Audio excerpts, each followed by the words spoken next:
पुरानी पार्टियों ने कश्मीरी कौम के ज़ख्मों को दोबारा कुरेदा तिबारा कुरेदा और उससे खून रिश्ता रहा। तो अब देखते हैं अल्लाह तबारक व तआला ने जो किस्मत में लिखा होगा वो होगा। एनसी पीडीपी जैसी पार्टियां कह रही हैं कि ये तो बीजेपी की मदद करने के लिए आए। ना पीडीपी के बहकावे में आए, ना नेशनल के बहकावे में आए, और किसी के बहकावे में मत आए।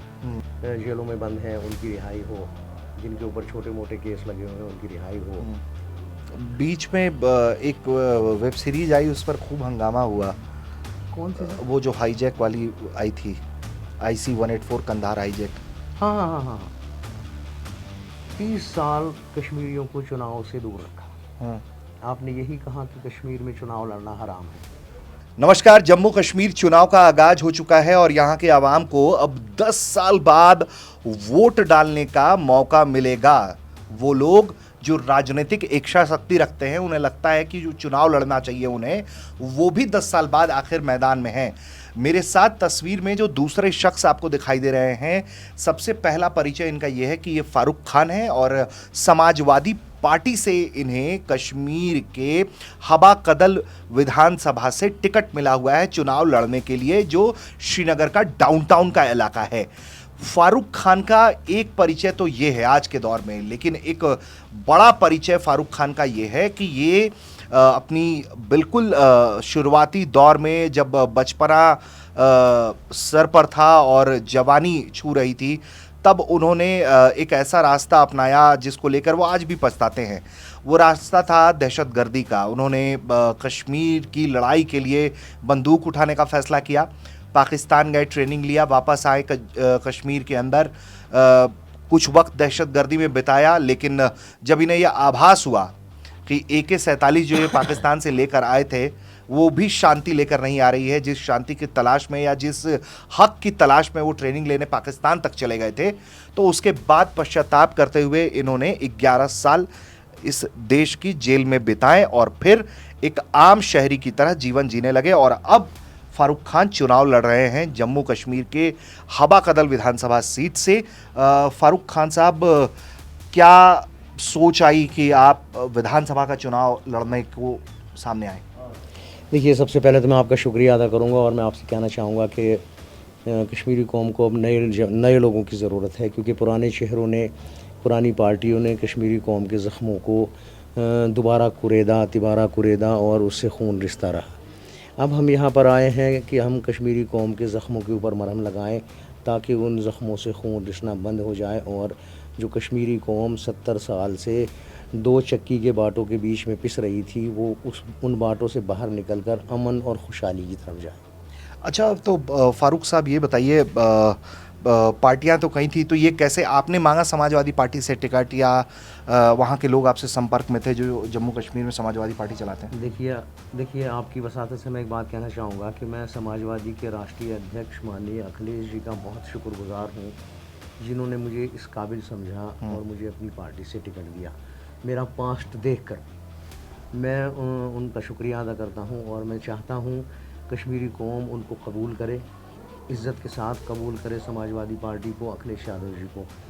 मैं अखिलेश साहब की पार्टी में इसलिए आया, समाजवादी पार्टी में इसलिए आया कि वो पूरे इंडिया के अंदर माइनॉरिटीज़ के ऊपर काम करते हैं, माइनॉरिटीज़ के दुख और दर्द को समझते हैं, वो जुल्म और सितम के ख़िलाफ़ आवाज़ उठाते हैं, वो गरीब बच्चों की पढ़ाई लिखाई और आप देख सकते हैं हर चीज़ के ऊपर काम करते हैं, और हमारे देश की एक नंबर की जो अपोजिशन है उसके लीडर हैं। तो इसलिए मैंने चाहा कि मैं यहाँ पर आऊँ और इंशाअल्लाह ताला आज कामयाब नहीं होगा तो आगे सालों में कामयाबी। जनता के बीच में जा रहे हैं, कैसा रिस्पॉन्स है जनता के? देखिए, माशाअल्लाह जनता तो बहुत अच्छा रिस्पांस कर रही है और वो गले मिलती है हमारे साथ वादे करती है कि हम आप ही को वोट देंगे। तो अब देखते हैं अल्लाह तबारक व तआला ने जो किस्मत में लिखा होगा वो होगा। अब थोड़ा जम्मू कश्मीर की सियासत के बारे में बात कर लेते हैं। आप लोगों को, या खासकर उन ताकतों को जो अलगाववाद के एक वक्त बहुत बड़े समर्थक रहे, वो लोग चुनाव लड़ रहे हैं। इंजीनियर राशिद आ गए हैं अपनी पार्टी के साथ चुनाव लड़ने के लिए। कई ऐसे लोग हैं जिनको लेकर NC PDP जैसी पार्टियां कह रही हैं कि ये तो बीजेपी की मदद करने के लिए आए। देखिए, मैं आपसे एक बात कहना चाहूँगा, मुझे नहीं पता कौन बीजेपी की मदद कर रहा है या कौन किसकी मदद कर रहा है। हम तो अब आवाम से एक ही बात कहना चाहते हैं कि ना इंजीनियर रशीद के बहकावे में आप आएँ, ना पीडीपी के बहकावे में आए, ना नेशनल के बहकावे में आए, आप किसी के बहकावे में मत आए। आप देखें कि आपके लिए सूटेबल बंदा कौन है। जो भी कैंडिडेट आपको सूटेबल लगता है आपके लिए, आपको लगता है कि ये हमारी परेशानियों को दूर करेगा, आप उसको वोट कीजिए और उसको बरसरे इक़्तिदार लाइए। तो ये बताइए फारूक साहब कि इंजीनियर राशिद को लेकर तो इतना माहौल रहा लोकसभा के चुनाव में, आप भी देख रहे थे जब कश्मीर में वोट किया। ऐसा क्या हो गया है 4-5 महीने में कि उनको लेकर इतनी नाराज़गी भी अब दिखने लगी है? देखिए, इंजीनियर रशीद ने कश्मीरी लोगों के इमोशनल के साथ ब्लैकमेल किया है। वो इमोशनली हमें ब्लैकमेल कर रहे हैं कश्मीरी लोगों को, और ये कहकर ब्लैकमेल कर रहे हैं कि मैं जेल में रहा हूँ और वो किया है और ये हुआ है। तो जेलों में तो हम भी रहे हैं और जेलों में हज़ारों लोग पड़े हुए हैं। तो मैं अपने आवाम से ये कहना चाहता हूँ कि आप इमोशनल ब्लैकमेल ना हो। वो भी टेरर फंडिंग के अंदर गए हुए थे। कोई उन्होंने नोबेल प्राइज़ लेकर नहीं आए वहाँ से। आप उन्हें मसीहा समझ रहे हैं और बाकी चीज़ें समझ रहे हैं, और कोई नोबेल प्राइज़ लेकर नहीं आए हैं। उन्होंने टेरर फंडिंग को प्रमोट किया, और आप उनकी जो जेल के वो गुज़रे हुए साल हैं उनको देखकर आप उन्हें सपोर्ट कर रहे हैं। तो उस जेल को देखकर आप सपोर्ट मत कीजिए। जेलों के अंदर हज़ारों नौजवान हैं, आपने उनको तो सपोर्ट नहीं किया, आप इनको क्यों सपोर्ट कर रहे हैं? अपने इमोशन के अपने इमोशनल जज्बात को आप काबू में रखिए और सोच समझ कर फैसला कीजिए। ये कश्मीरी कौम है, एक भोली सी कौम है, इसको कोई भी बेवकूफ़ बना सकता है।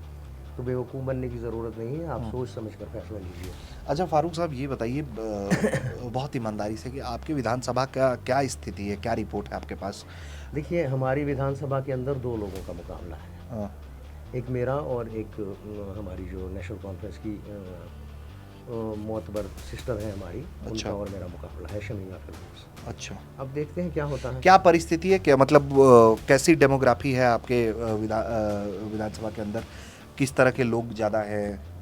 देखिए, हम तो सिर्फ इस टाइम यूथ के ऊपर काम कर रहे हैं। मैं आपको एक वीडियो भी डालूंगा, जो आज मेरा प्रोग्राम था उसके अंदर टोटल यूथ ही था, यूथ के सिवा कोई नहीं था। तो आप भी उसको ऐड कर सकते हैं अगर चाहेंगे तो। नहीं तो क्या मुद्दा है सबसे बड़ा? देखिए, मुद्दा हमारा यही है कि जो हमारे नौजवान जेलों में बंद हैं उनकी रिहाई हो, जिनके ऊपर छोटे मोटे केस लगे हुए हैं उनकी रिहाई हो, बिजली और पानी, सड़क, इन चीज़ों के ऊपर बात हो। जो कुछ पुराने जेल याफ्ता लोग हैं उनकी वेरिफिकेशन को क्लियर किया जाए, और कश्मीरियों की एजुकेशन के ऊपर ख्याल दिया जाए। और आप समझ सकते हैं जो मुद्दे होते हैं। नौकरी का बहुत मुद्दा यहाँ सुन रहा हूँ मैं। एनसी जैसी पार्टियां कह रही हैं कि माइनिंग जैसी बातें कर रही हैं।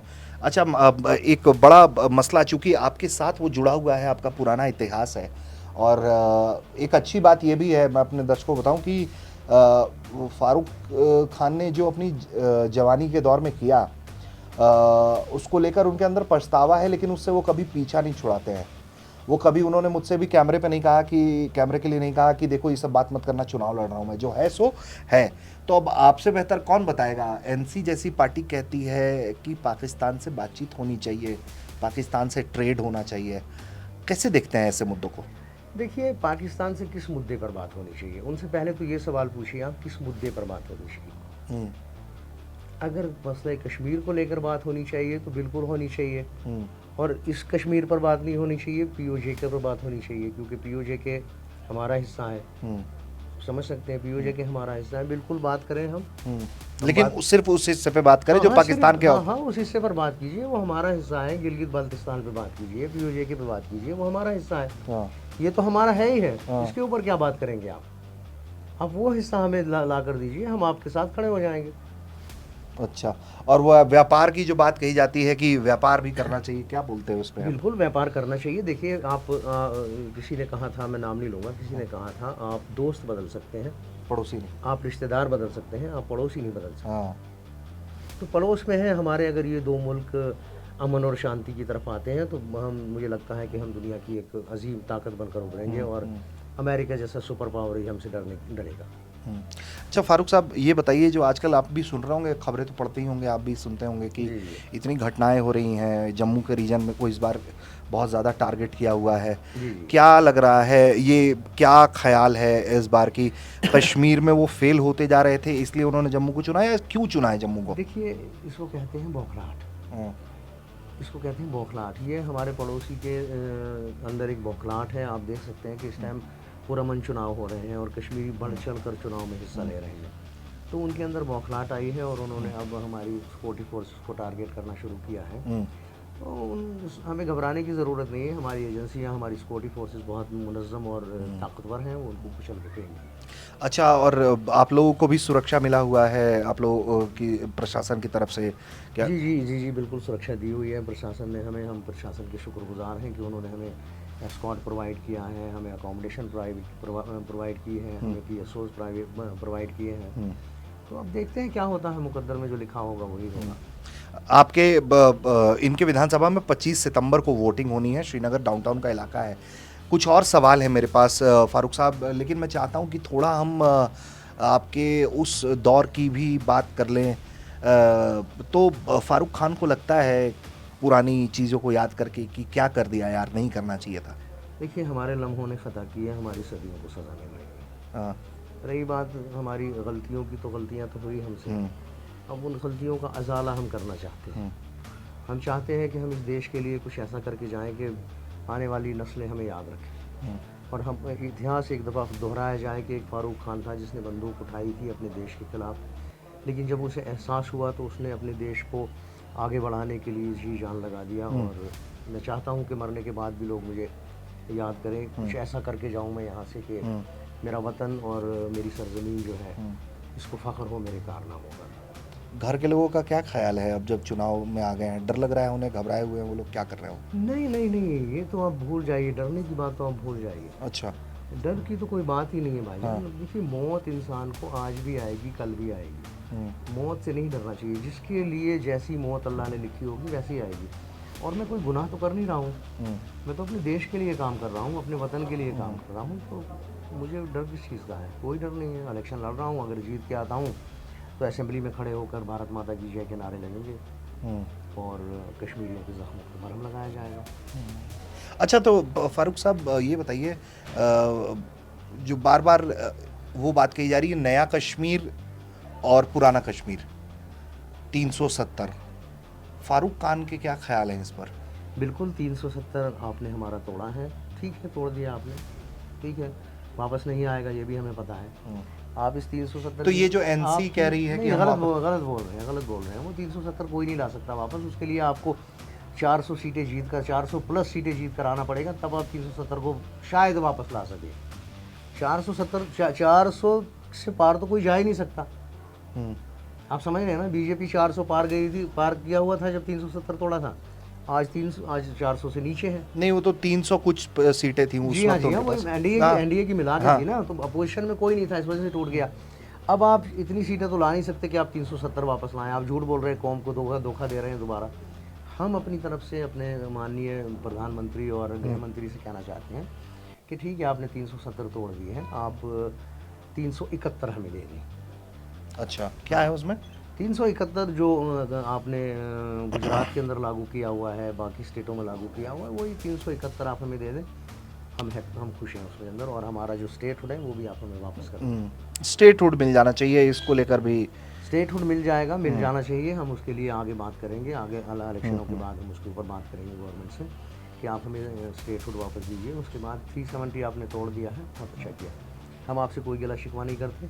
आप 371 यहाँ पर ला। अच्छा, ये बताइए, आप तो बहुत लंबे वक्त तक सोहबत में रहे हैं अलगाववादियों के, जी जी और आप तो सबको जानते हैं। जी, जानता हूँ। आजकल जो पाकिस्तान में बैठकर भी कठपुतलियां नचा रहे हैं, उनको भी आप बहुत अच्छे से बहुत जानते अच्छी हैं। तरह जानते हैं। तो ये बताइए कि क्या चक्कर है, अलगाववादी चुनाव लड़ रहे हैं अलग अलग जगहों से, जमाते इस्लामी ने अपने उम्मीदवार दिए हुए हैं। बहुत अच्छा सवाल पूछा आपने। मैं चाह ही रहा था आप ये सवाल पूछे मुझसे। मैं जमात इस्लामिया के उन मुअज़्ज़ज़ लीडरान से ये पूछना चाहता हूँ कि आपने 30 साल कश्मीरियों को चुनाव से दूर रखा। आपने यही कहा कि कश्मीर में चुनाव लड़ना हराम है। आपने हमारे सैकड़ों बच्चे मरवा दिए जिहाद के नाम पर। आप समझ रहे हैं? सैकड़ों बच्चे आपने जिहाद के नाम पर मरवा दिए, पाकिस्तान के नाम पे मरवा दिए। मैं क्या कहूँ आपसे, मेरे मुंह से कुछ उल्टा सीधा निकल जाएगा कैमरे के ऊपर। खुदा तुमको गारत करे, तुमको शर्म नहीं है? आज तुम खुद इलेक्शन लड़ रहे हो, तो तुमने आज इलेक्शन लड़ना था तो उसी टाइम इलेक्शन लड़ लेना था तुम्हें। कम से कम हमारे वो जवान बच्चे तो बच जाते जिनकी जो कब्रों के अंदर सो रहे हैं। आप समझ पा रहे हैं? हाँ, मैं मैं क्या समझ कह गया, रहा हूँ? बिल्कुल समझ गया। मैं यही कहना चाह रहा हूँ कि अगर आज आप इलेक्शन लड़ रहे हैं, इससे बेहतर था आप आज से 20 साल पहले इलेक्शन लड़ लेते। जो इन 20 साल के अंदर हमारे मासूम बच्चे मारे गए, वो तो गरीब फ्री फंड में मारे गए ना, उनकी जान बच जाती। अलगाववाद की बात ऐसे है, देखिए अलगाववाद अब अपने आखिरी चरम पे है और दम तोड़ता हुआ नजर आ रहा है। एक दिन ऐसा होगा कि पूरा दम तोड़ देगा और खात्मा हो जाएगा। ये आवाम का रुझान तो वोटों की तरफ है ही। जैसे वोट पड़े लोकसभा के चुनाव में लोग घरों से निकले, ये तो बात बिल्कुल बिल्कुल दिखाई पड़ती है। तो जमाते इस्लामी जैसी चीज़ें चुनाव लड़ रही हैं और जो पाकिस्तान में बैठे हुए लोग हैं वो जो यहाँ चाहते हैं यहाँ को कंट्रोल करना, उधर किधर बेचैनी है? कोई जानकारी है आपके पास क्या? सब वहाँ तो पूरे खेमे में बेचैनी है। ये जितना जितना कश्मीर में अमन आ रहा है उतनी उतनी बेचैनी बढ़ रही है वहाँ। वो चाहते ही है कश्मीर डिस्टर्ब रहे, उनका फ़ायदा है। उनके पास इंटरनेशनल फंडिंग आती है कश्मीर में टेररिज्म को रिप्रेजेंट करने की। तो जैसे जैसे यहाँ पर अमन आता है, शांति आती है, उनकी बौखलाहट ज़्यादा बढ़ती है। तो मैं उनसे कहना चाहता हूँ कि आपको जल्दी हार्ट अटैक का दौरा आएगा इंशाअल्लाह ताला। अच्छा, हाँ, घबराइए मत मतीन साहब, शेख अब्दुल मतीन साहब, आपको जल्दी हार्ट अटैक आएगा।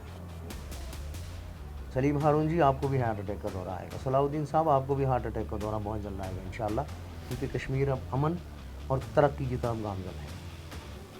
बीच में एक वेब सीरीज आई, उस पर खूब हंगामा हुआ। कौन सी? वो जो हाईजैक वाली आई थी, IC-184 कंधार हाईजैक, हाँ हाँ हाँ हाँ, मसूद जी जी, अजहर मसूद और अजहर की, जी जी जी। तो उनको भी हार्ट अटैक आएगा, क्यों? आपको कोई परवाह नहीं? उनको भी हालात ठीक हो रहे हैं, उनको भी हार्ट अटैक आएगा। हार्ट अटैक हमारे हर उस दुश्मन को आएगा जो हमारी तरक्की और हमारी खुशहाली से चलता हो। हाँ, और हम जलने वालों को खूब जलाते हैं। अच्छा, हम जलने वालों को खूब जलाते हैं। हाँ। तो अच्छा, ये बताइए कि एक ख्याल ये बताइए कि वो क्या बात रही जिसने आपको आपके जहन में डाला कि बंदूक छोड़ते हैं और चलते हैं, पश्चाताप करते हैं, फिर अमन के रास्ते पे चलते हैं? देखिए, जब हमने कुरान को पढ़ा तब हमें लगा कि आप किसी को गोली मारकर, तो पहले नहीं पढ़ा था आपने? पहले नहीं पढ़ पाया था। यही बदकिस्मती थी कि ना पढ़ने की वजह से मैं लोगों की बातों में आकर गुमराह हो गया। जब मैंने कुरान को पढ़ा तो मुझे पता चला कि भाई आप किसी को मार के जन्नत में नहीं जा सकते। तो ये जिहाद जिहाद इतना क्यों होता है? क्यों इसको उस तरीके से देखा जाता है कि जिहाद जो है वो बहुत उसे निगेटिव टर्म में ही फ्रेम किया जाता है कि जिहाद का मतलब होता है कि दूसरों को मारो या दूसरे गैर धर्म वालों को मारो? नहीं नहीं नहीं, जिहाद ने कभी भी ये नहीं कहा कि आप दूसरे धर्म वालों को मारें। हाँ, जिहाद ने कभी ये नहीं कहा। हम्म, जिहाद ने कभी ये नहीं कहा कि आप बेगुनाह का कत्ल करें। हम्म, जिहाद तो वो भी है, अगर आप अपने बच्चों के लिए हलाल रोज़ी कमा रहे हैं, वो भी जिहाद है। अगर सड़क के ऊपर कोई कुत्ता मर रहा है पानी के बिना, आप उसको पानी पिला रहे हैं, तो वो भी जिहाद है। जिहाद का मतलब है सीधे रास्ते पर जाना।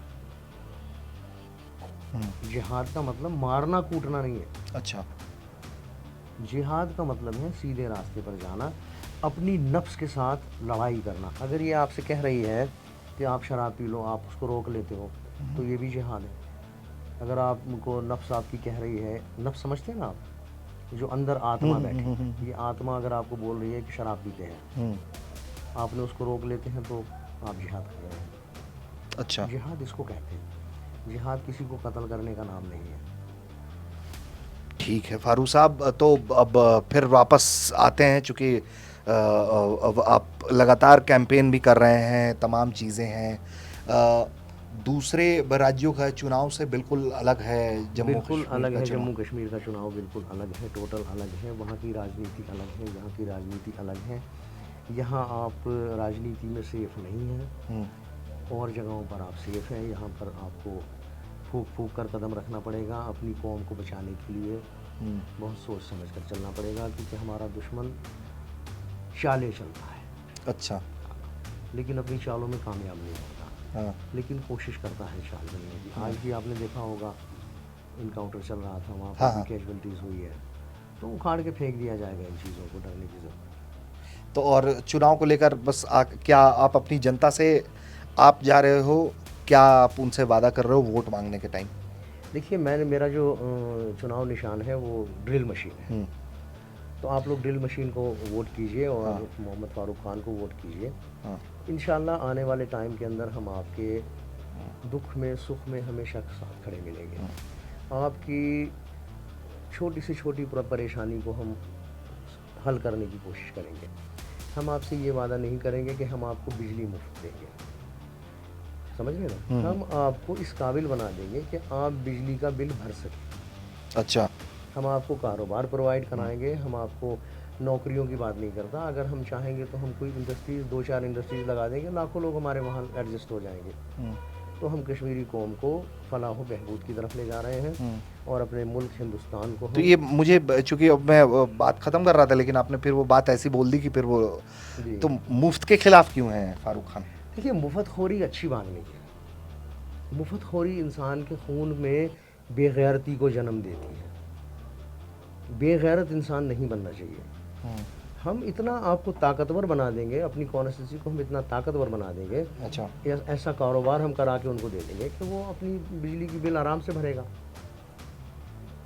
अच्छा, तो मतलब, तो लेकिन बहुत गरीब लोग भी होते हैं, कहाँ से वो सब? देखिए, जो बहुत गरीब लोग हैं हम उन्हीं के ऊपर काम करेंगे और हम उनको कारोबार प्रोवाइड कराएंगे। हम उनको ऐसे रास्ते वसाइल कराएंगे, ऐसे रास्तों पर हम उनको लेकर निकलेंगे जहाँ पर जो रास्ता बिजनेस की तरफ से होकर तरक्की की ऊंचाइयों तक जाता हो।